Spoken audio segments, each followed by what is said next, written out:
My sister-in-law, Sarah's marriage was decided, and we were joyfully informed, but my in-laws, my husband, and I had genuinely celebrated, so it was unthinkable that such a thing would happen. And for us, as a couple, to end up getting divorced, at that time. No one could have expected it. We were a typical working married couple, both employed. I am currently 34 years old, working as an office worker. I met my husband through work. Although we are the same age, he is very reliable and has a kind personality. As we continued dating, I remember that I was increasingly drawn to him. After 2 years of dating, we got married. Now we are in our 3rd year of marriage. We haven't been blessed with children yet, but we were enjoying our time together as a couple. And then it happened. We received news that Sarah's marriage was decided. Sarah is getting married. When will the wedding ceremony be? I asked my husband. He replied, They're not having a wedding. It's a shotgun marriage. Maybe they'll have one after the baby is born. I said, oh, I see. We should send them a gift then. That's what we were talking about at that time. My husband said with a smile, I understand. If women feel anxious about it before turning 30. Even so, we sincerely celebrated her happiness.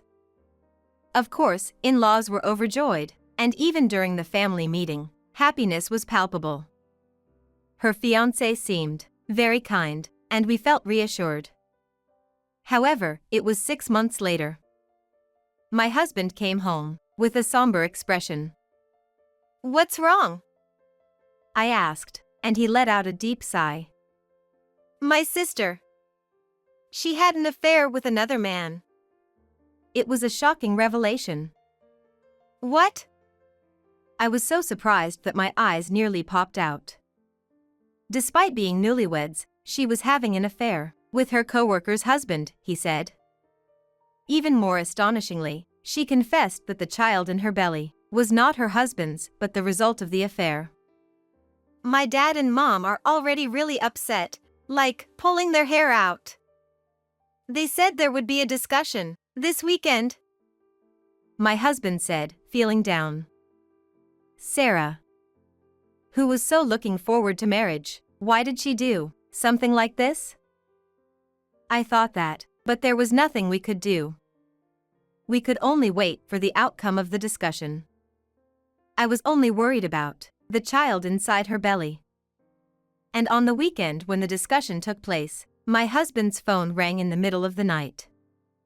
Hello. My husband answered the phone, and after a brief silence, he said, I understand, then hung up, with a weak tone.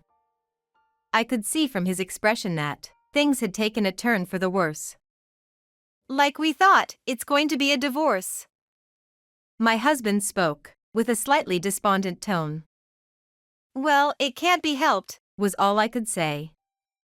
Sarah and her husband, along with our in-laws, actually, it was more of a discussion. My in-laws tried to persuade Sarah's husband, but it seems his decision to divorce was already made, and they ended up parting ways. And Sarah ended up paying compensation. Of course, the man she had an affair with, he'll likely have to pay a substantial amount to Sarah's husband as well.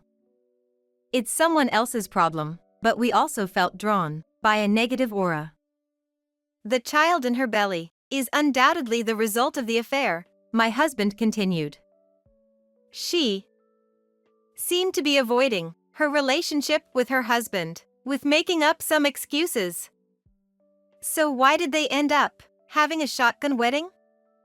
Well, it turns out, when her husband got drunk, he apparently pushed down my sister, and the story became that they woke up naked, in bed together, the next morning. Isn't that completely planned? I was thinking while listening to my husband's story. In the end, they did a pre-birth DNA test, and it turned out the child wasn't her husband's. I can understand why my husband felt down. Afterward, Sarah and her husband got divorced. and it turned out that the news of her affair with her coworker's husband had spread throughout the company. However, Sarah's decision was unexpected. Since I'm pregnant, I'll probably remarry that man, and I can't work until the child is born. So, I have no choice but to resign, she said, and with that, she promptly resigned. She said, I have to pay compensation. But since I'm getting married, it's not a problem. That's what she told our in-laws. However, it seems that the man, even after the divorce, still had strong feelings for his ex-wife and children. After completing the compensation payments, he ignored Sarah and expressed his intention to return to his hometown. Unbelievable. He said he would marry me. And Sarah was furious. I can understand her feelings to some extent, but...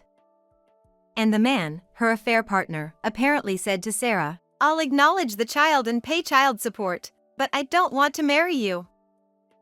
Sarah cried upon hearing those words. She had already decided to give birth to the child, and as a single mother, she seemed lost and didn't know what to do. What should I do? I quit my job too. I'm worried about her and the child. Then Sarah pleaded with her parents. Dad, Mom, please help me. Please. Well, it's natural that she would ask them for help. However, the sparks from this situation were directed at us.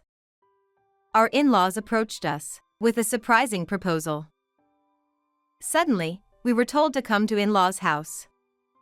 When we arrived, 3 people were kneeling in the entrance. And then, my father-in-law said, Please, could you raise this child, in your family, as your own? Please.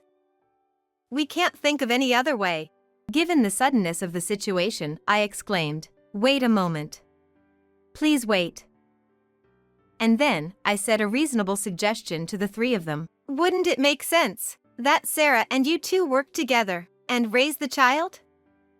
If that's not feasible, it might be better to seek assistance from a specialized counseling service. I thought. My husband had a same opinion. However, his reaction was unexpected. Well, that might be one way to handle it. He said something completely opposite to what I had in mind. For my husband, Sarah's child is going to be his nephew. In other words, it's a precious connection with his own blood, and I can understand that to some extent. However, I don't have any relation to that child. Besides, there's a good chance that we, as a couple, might have our own child. We had discussed planning to have a child around next year. I told my husband, It's too much. I know, there is nothing to do with this child, but isn't it normal to support parenting as a family first? What about our child? Is Sarah just giving birth? What about her responsibility toward the child? I firmly tried to persuade my husband. In response, he frowned and said, If you really love me, you should be able to love this child, connected by blood as well, right? Both our parents and my sister are pleading. If you can't do that, then let's get a divorce. There's no other option but to get a divorce. He said something extreme.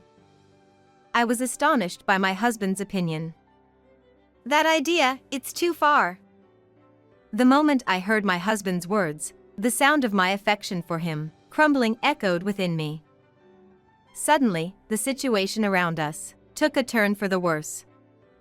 Surprisingly, my affection for my husband vanished, and without thinking, I replied, Well, if you really want a divorce, let's break up. After that, you can do as you please. In response, my husband also said, Fine, let's get a divorce. Can't stand being with such a cold woman. And raised his voice. The ones most anxious about our marital quarrel were my in-laws. They kneeled again and pleaded, Wait, let's put this discussion on hold. Think about it again, talk it through thoroughly, and decide after considering everything. They probably wanted to somehow prevent our divorce. Perhaps my in-laws hoped that, if we reconsidered and avoided divorce, they might support us in raising the child. However, the cooled-off affection couldn't be revived. I ignored in-laws' words and exclaimed, Joe also wants a divorce. I'm going to the city office tomorrow to get the divorce papers, said that before storming out of in-laws' house. The next day, I headed to the city office. With my husband's firm determination, he quickly filled out the paperwork after I signed and stamped it. Before either of us changed our minds, we submitted the divorce papers, and our divorce was finalized. Afterward, I received criticism, not only from my husband and in-laws, but also from Sarah. Why won't you help me? I don't even have money, she said. I responded, if you hadn't had an affair, we wouldn't be in this situation. You're the one who brought unhappiness to everyone. There was no reply from her. Sarah was being demanded alimony by her ex-husband and the wife of the man she had an affair with, and she had nowhere to go. I rejected all communication from my in-laws and rented a one-room apartment near my workplace. The new environment was more comfortable than expected, and I enjoyed a sense of liberation. About 2 years later, an old friend approached me, and I felt the beginning of a new love. I've liked you for a long time, he said, and a new chapter in my life opened. He was also divorced, and when he got married, I genuinely wished him happiness. However, later on, he divorced due to his wife's infidelity. Both of us were divorced. Perhaps that also played a role. It didn't take long us to transition from friends to lovers. After a year of dating, we decided to get married. We purchased a home at a moderate distance from our workplaces and started a new life. Shortly after our new life began, I became pregnant. Guess what? I'm pregnant, I shyly announced, and my husband responded, Thank you. I'll protect you and our coming child with all my might. With happiness in his heart, he celebrated the upcoming birth of a new life. I completely forgot about my ex-husband, and I was living happy life. However, on a certain holiday, the doorbell suddenly rang. When my husband checked the monitor, 3 unfamiliar men and women were standing in front of our house. Seeing my husband looking puzzled at the monitor, I asked, "What's going on?" While holding our child, I also looked at the monitor. My ex-husband, ex-in-laws, and ex-sister-in-law, along with the child from that time, were in front of our house. I panicked. My husband calmly advised me, Don't open the door under any circumstances. And through the monitor, he started saying, Aren't you there? It's me. I know you live here, because I found out from a private investigator. Open the door, will you? A bit nervous, I asked, What do you want? Please tell me, what do you want? In response, my ex-husband said, Well, life is tough, you know? Can you help us out? I'm paying my sister alimony, right? This house is nice, and it seems like we could all live here together. He started speaking incoherently through the monitor.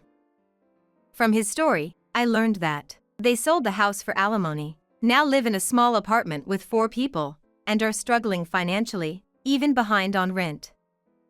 They came to me for help. I felt anger rising, wondering why now? Why me? That's not my problem. Leave, please.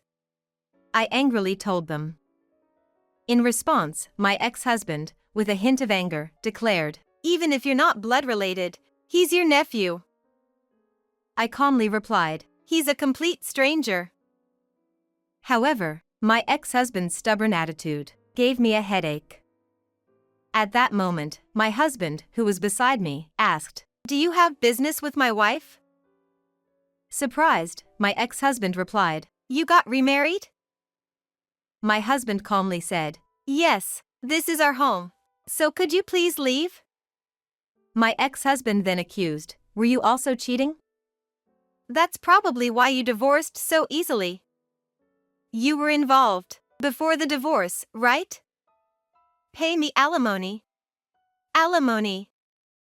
Are you out of your mind? Annoyed by his behavior, my husband said. Leave now, or I'll call the police. So, to begin with, you and my wife divorced 5 years ago. If you still doubt our fidelity, please present evidence. And he refused him. Inflamed with emotions, my ex-husband insisted. Just open the door. This is our house. And began rattling the doorknob. I promptly called the police.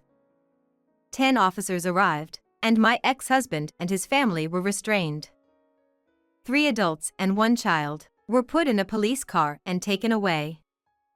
Later, I learned from the police that my ex-husband maintained a defiant attitude, even when taken to the police station. The ex-in-laws, wearing apologetic expressions, kept apologizing. And the ex-sister-in-law, saying something like, we don't have money, and this child is pitiful, tried to evoke sympathy.